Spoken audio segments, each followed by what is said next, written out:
everybody, and welcome to the United Stand for your Manchester United versus Newcastle United preview. Did you know that Newcastle have played 9 games or 10 games this season? They've only lost 1 game, and that was to Liverpool. And in those 9 games they've played, they've only conceded 1 goal twice, more than 1 goal twice, which was Liverpool in the 2-1 loss, which they should have drawn, really. If you remember, it was a late equaliser, and the 3-3 draw they had against Man City. So I think everyone knows Newcastle are impressive at the moment. Everyone knows they're doing well. Everyone knows it's a potentially difficult game. But they're also a team that doesn't concede many goals. They're coming to Old Trafford on Sunday. And yeah, they're missing a couple of players. Isaac's out. And I think John Joe Shelby's out. But they still come very, very well equipped. And St. Maximum is back now. So look, it's going to be a really challenging game. Obviously, we put a lot of effort into the game on Thursday night. Most of our first team played more minutes than they needed to. Newcastle will have the freshness. But I think this game really comes down to the tactics of both sides. We know that it's highly likely that Eddie Howe will play a 4-3-3. And it's highly likely that he will come to Old Trafford and look to be expansive but strong defensively, which is what they've been this season. They're more than capable of scoring goals, but I think they will be compact. I think they will respect the fact that it's an away game at Old Trafford, and I think they'll look to be well organised and expansive on the break. And I think how Manchester United adapt to this game is going to be very interesting, because you look at the Everton game last week, and at times we did have 70% possession, and there's no reason why we can't do that again. Will we play a high line?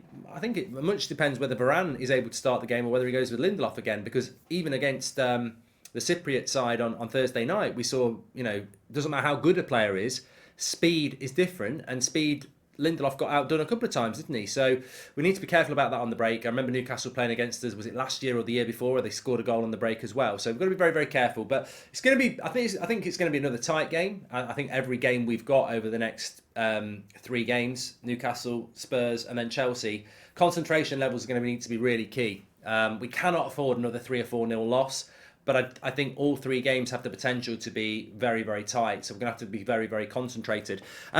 My starting 11, there's a lot of things I want to talk about. I want to talk about some of the things that Erik ten Hag spoke about in the press conference as well, which you can watch on this channel. We've got the clip of that. We were there last night. So, Martial, positivity. There's some positivity around Martial. I'd heard this anyway, that Martial is apparently very close to being back.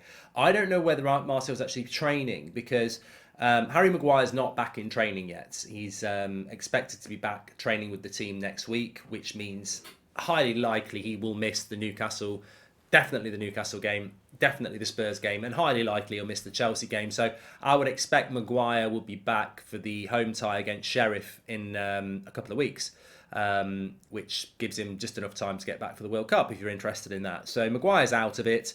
Donny and Wan-Bissaka weren't even mentioned by Ten Hag this time, so they're clearly out of it and out for these 3 games. But Martial is a potential to be back for the Newcastle game, and therefore could well be on the bench. And I would put him on the bench, even if he's fully match fit. I'd put him on the bench anyway, because it just gives you options for the Spurs game then, that if Ronaldo struggles again, then you take him off after about an hour, you give Martial half an hour, and then maybe he starts against Spurs. So it just gives you those options. So that's where we are with injuries. This is what I do with that lineup, actually, just before we talk about some of the other things Ten Hag mentioned. For me, De Gea obviously in goal. Dalot, Varane has to come in. I think Lindelof's done reasonably well, but I think even against Ammonia, we saw the limitations of Lindelof. He's a very competent backup centre-back, Lindelof, but the reason he doesn't start is because he has weaknesses. Physically, a little bit weak, and obviously pace, a little bit weak. So Varane has to play in this game with Martinez. It makes our defence stronger. And then at left back, it's Luke Shaw, isn't it? He seems to have got that space at the moment. Midfield 3, Casemiro and obviously Eriksen and Bruno. That reminds me, I just want to touch on something very, very quickly here. I did actually tweet it out earlier. You may have seen it on my tweet at Mark Goldbridge. So this is really interesting, because I was looking at passes per 90, and Casemiro is averaging over 60 passes per 90. And as we know, McTominay's contribution in that area is not great. It's like half, really, 33 passes per 90. But I wanted to look at forward passes per 90. Top 5 Manchester United midfielders ranked by forward passes so far this season per 90. Casemiro is number 1 with 19.4 forward passes per 90 and a 73% success rate. Eriksen is second with 18.3, and then Bruno is third with 13.7, and then you've got Fred on 12 and McTominay on 9.2. But the interesting thing there is it's not to flag up a failure on anybody else. It's just to sort of expose again what we're talking about what Casemiro brings to that team. Yes, he's a better centre defensive midfielder than anybody we've got, the way he protects and tackles. But on the ball, he's bloody fantastic. Like, he has the ball as much as bloody Eriksen. Now, that is just going to make a massive amount of difference to our possession stats. And it's interesting that in the 2 games that he started, and I know one of them was against a team from Cyprus, but our possession stats have been very good in the 2 games that he's played. So I'm really interested going into the Newcastle game to see if we can keep that possession going, because the midfield is where this game again, and so many games are going to be won and lost. Bruno Guimaraes for Newcastle is a danger man. I want to go through some danger men for Newcastle in a minute, but that midfield for Newcastle has been a massive part of their success. Now, people talk about stats. I remember looking about last December about midfielders, and the system I use, I whacked in a load of things I'd like in a midfielder, got them to rank them across the midfield, across Europe, and Bruno Guimaraes, who was playing in France at the time, came out on top. And I thought, you know what, someone's going to buy him, and it'll be very interesting to see what happens. Newcastle bought him, and he's been a revelation. So sometimes the stats don't lie, do they? But they've also got potentially Joel Linton in there, who will... I always call him Joel Linton like his name's Joel. Joel Linton it's all one word, isn't it? He's very, very... Eddie Howe's done a great job with him, and he's done a great job himself. Energy in that midfield, power in that midfield again. And then you've got probably Longstaff will play in there with them maybe. But our midfield for me would be Casemiro, Eriksen and Bruno. I know we've spent time talking about Bruno. There is no alternative. I think some people just don't understand constructive criticism as well. We are shit. Manchester United are shit. Can I just say that? We are shit. For where we should be, we are shit. We've not been in a title race for 10 years. We've not won a trophy for 5 years. We are nowhere near where we need to be. So if some fan can't have constructive criticism, I don't really think you understand where Manchester United should be. If we can't have constructive chats about where we think weaknesses might be in this team, then let's all pack up and go home, because the reason I have those chats is because we are not where we should be. So I have a standard up here, and I can't sit and watch things and go, oh, it's fine. I've always wanted to finish 5th again anyway. We've got to aim for the stars, and so therefore the conversations we have about certain players I think is very, very, very useful. But of course Bruno plays in this game for me because he's a very important player, and I don't think people are listening to the criticism. I'm not really hearing people say sell Bruno Fernandes and never pick him again. I'm just hearing and seeing with my own eyes that he's not the player he should be. He needs to do better. He can do better. He could be man of the match against Newcastle. He could score 2 goals. I feel that's there. Clip it up. I feel it's there. I feel there's going to be a moment in the next few games where we go, that's the Bruno we want to see. I don't think he's a million miles off, but he's not there yet. And therefore, I think it's actually respectful to Bruno to be saying, I don't think he's anywhere near the player he should be at the moment. But people say that that's hate. People say that that's negativity. Negativity would be to say he's a bag of crap, we never should have bought him, he's a waste of money, get out of my club. That's not what I or many other people are saying. In fact, I'm a big fan of Bruno Fernandes, but I'm telling you now, that's not the player I think he is. I think he's a lot better than that. But in this game, absolutely would start him. Can't really see an alternative. I'm not bringing Fred into the team. McTominay's not even available. Donny van der Beek's not fit, and I'm not going to play a youth player. So look, it's Bruno, Eriksen and Casemiro. That's the way we should go. I mean, you could put Sancho in there. That's not going to happen because Sancho's obviously the alternative to Rashford. I would start with Rashford in this game. Ronaldo's got to play through the middle. Hopefully Martial will be on the bench and Antony off the right. And I think that's the way we go. And it's pretty much the team that got us the result against Everton anyway. So, but Newcastle are dangerous. I feel that this game will be very, very tight. I'd like to think we'll score first, but even that, I don't think it makes a massive amount of difference. I think Eddie Howe's doing a great job at Newcastle. We talk about owners. We talk about how we would like the Glazers to leave. And you look at Newcastle and you go, look, some people said they didn't want those owners at Manchester United because of various reasons. In relation to the way they're being run as a football club, I think they're doing pretty well. You know, Eddie Howe probably wasn't the manager I expected them to get. People like Chris Wood and Botman were not really and Bruno Guimaraes were not really the sort of players I thought they would get. They're very clever signings that are just going to help them, one, stay up and then progress through the Premier League. They're not in a mad race to win the league in the next 2 years or get in the Champions League this year. They're about steady growth, sustainable growth, and I think that they're doing a very, very good job and they're reaping the benefits from it.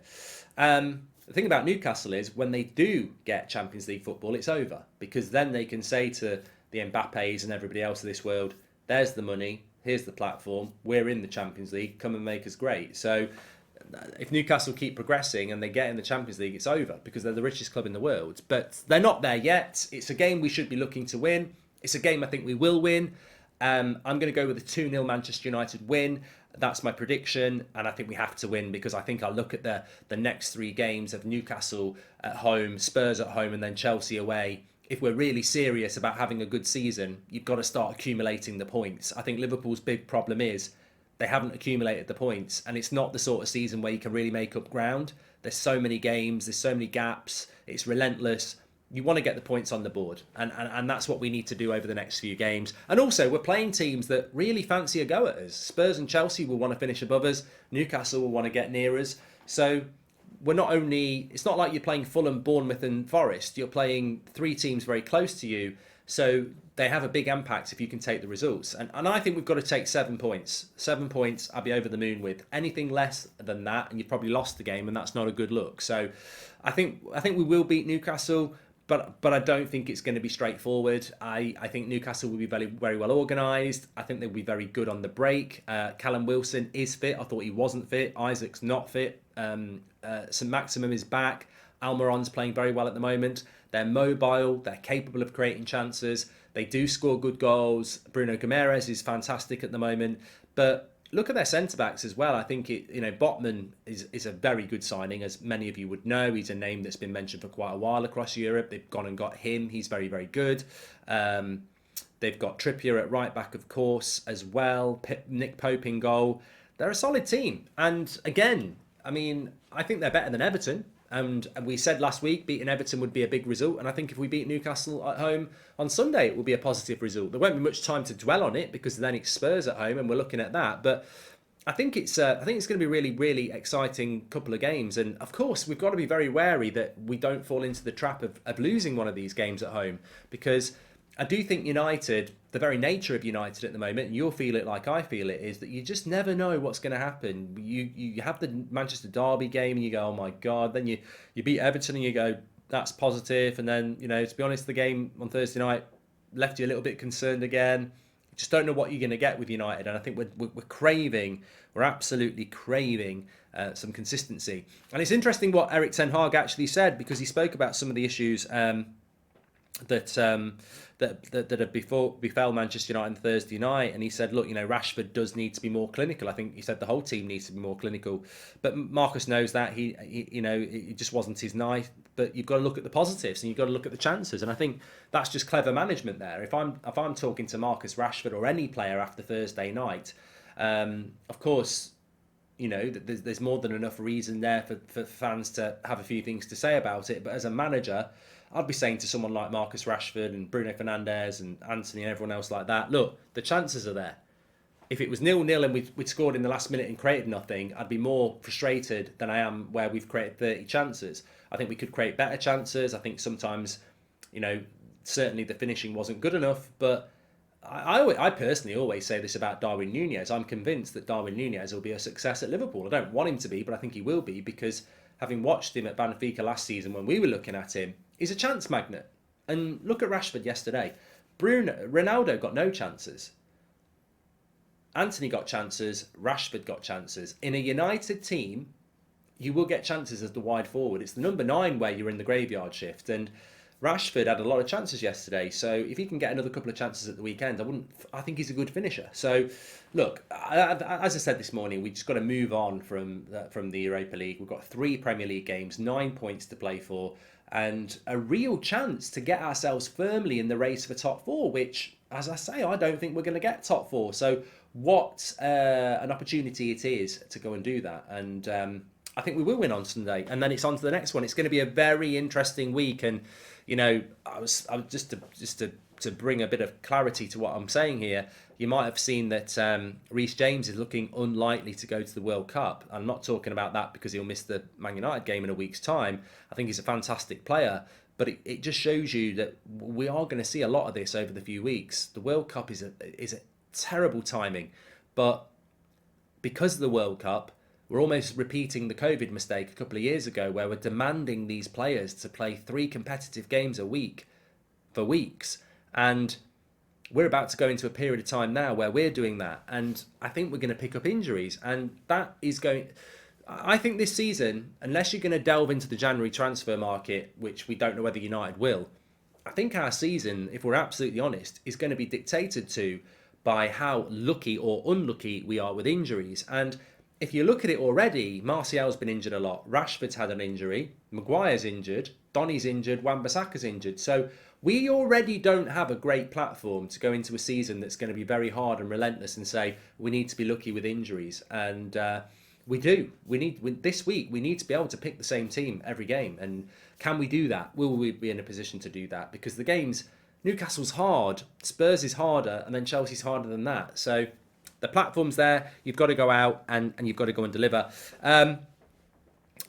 One thing Ten Hag was asked was what's his strongest midfield? And I thought he answered this quite politically because it's very, very obvious to me that our strongest midfield is Casemiro, Eriksen and Bruno.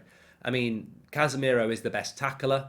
Bruno is the best passer. Sorry, Eriksen is the best passer and Bruno is the best creator. So you've got the balance there. And Ten Hag said it's about finding the right balance. But, you know, politically answered it by saying it's difficult to say. I need more time to assess.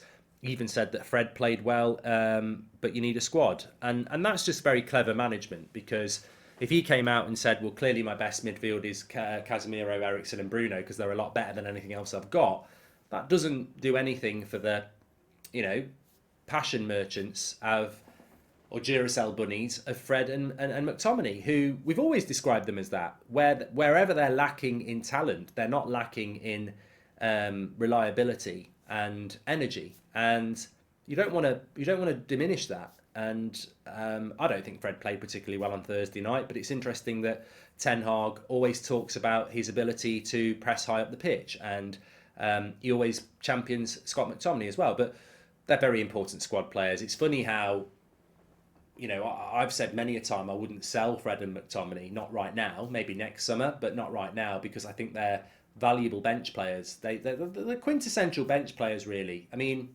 we only probably need one of them. I'd rather have another.